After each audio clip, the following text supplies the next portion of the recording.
Bonjour à toutes et à tous, bienvenue sur Millennium, c'est Review et on retourne à Haunted Hills parce qu'il est l'heure de faire un petit guide mise à jour parce qu'il y a 2 ou 3 nouveaux trucs, notamment ce machin au sommet de la tour. Donc là vous avez vu ce que je viens de faire, je viens d'atterrir au sommet de la tour du clocher de l'église de Haunted Hills parce que maintenant on a un coffre tout en haut.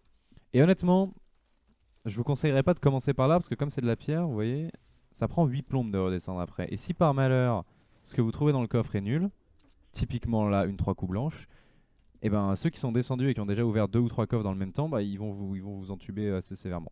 Donc je vous conseille de toujours tomber par là directement, parce qu'il y a un coffre qui spawn directement ici.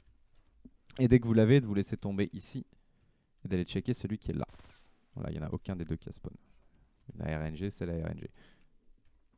Voilà, et après seulement, une fois que vous avez sécure les 2 premiers étages de l'église et que vous avez un minimum d'armes normalement, si vous voulez, vous grimpez jusqu'au clocher. Ok, ensuite on enchaîne sur la droite. Là-dedans, il n'y a rien. Par contre, celui-là, c'est le deuxième bâtiment le plus grand. Et il se fait en 2 fois en fait. On a un sous-sol ici, avec un coffre. Et on en a un autre à l'étage. Vous devez l'entendre. Vous devez entendre le doux scintillement du coffre normalement. Tout au bout. Allez, gourde du brave. Ça servira à rien, mais... Alors lui, trop petit pour avoir un coffre. Par contre, il y a une boîte de munitions et un spot d'apparition d'armes. Donc ne le loupez pas. Celui-là, par contre, qui est à moitié enfoncé dans le sol, il a un coffre. Qui apparaît en général tout au bout. On enchaîne dans la joie et dans la bonne humeur. Celui-là aussi a un coffre, il faut rentrer par la gauche et aller tout au bout, derrière le petit muret. Checkez bien jusqu'au bout parce que le muret vous empêche de voir si le coffre est là.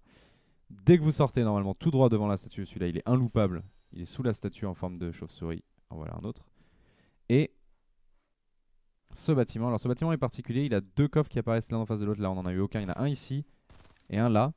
Il ne faut pas oublier de checker le dessous parce qu'il y a armes et munitions. On arrive déjà à la fin, il y a 11 coffres, c'est la base. J'ai l'impression qu'Epic a voulu uniformiser la plupart des zones à 11 coffres. Le dernier il est là, c'est celui que la plupart des gens loupent parce qu'il n'y a aucune entrée dans ce mausolée en particulier, vous êtes obligé de casser le mur.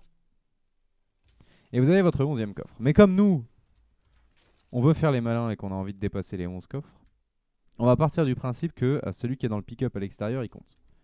Donc je vous montre, de toute façon traditionnellement vous allez plutôt vous diriger vers le centre de la carte en sortant d'Haunted Hills, donc ce sera sur votre route. Voilà, sachez que le pick-up juste à l'extérieur est un spot d'apparition de coffre. Et comme ça vous arrivez à 12.